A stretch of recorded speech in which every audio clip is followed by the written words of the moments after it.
Most of us pull up a banking app, look at the digits on the screen, and feel a deep sense of permanence. We act as if those numbers represent an unshakable reality, an insurance policy against the future. Recent history suggests that this safety is an illusion. We watched the housing market implode in 2008. We saw trillions printed during the 2020 pandemic. And in 2023, we watched massive regional banks disappear in a weekend. This highlights a reality we often ignore. Money is not a physical law of nature. It is simply an expression of trust. And history shows that trust can vanish overnight.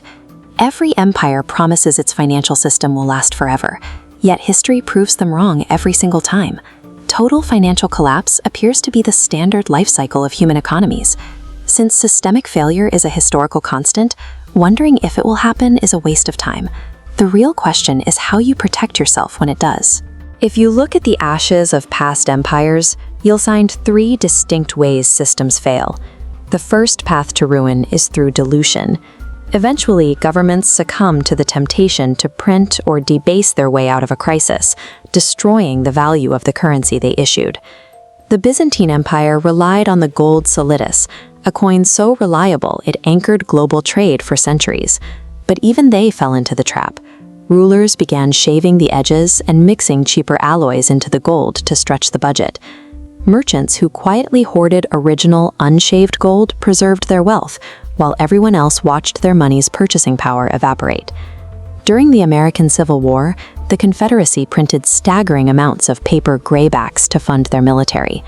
By 1865, hyperinflation reached thousands of percent. Families carried bags of bills that could barely buy a loaf of bread, while those with access to tangible goods seized property at fire sale prices. The French Revolution followed the same script, with paper assignats, supposedly backed by confiscated church land. Instead, the government printed them with abandon.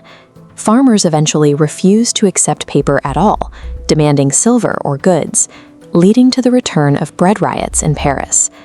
When governments dilute their money, paper savings turn into dust.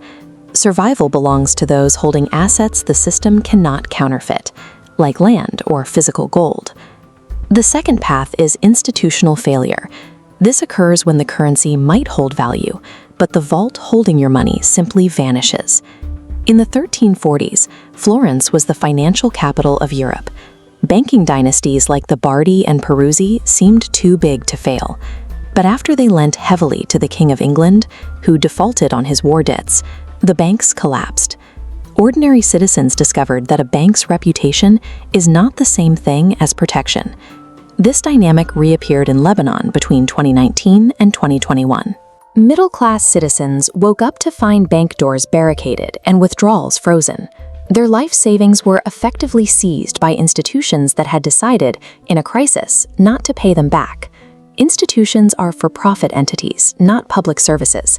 When they fall, they take your savings with them. Survival in an institutional crisis belongs to those who diversify their capital outside the system before the doors slam shut. The final path involves exogenous shocks, events that strike from the outside and instantly shatter the entire economic ecosystem. When the Black Death struck Europe in the mid-14th century, it wiped out nearly half the population. This demographic shock made labor precious and land surprisingly abundant. Peasants with small reserves of silver or goods leveraged this scarcity to buy up abandoned estates, climbing the social ladder as the old economy crumbled.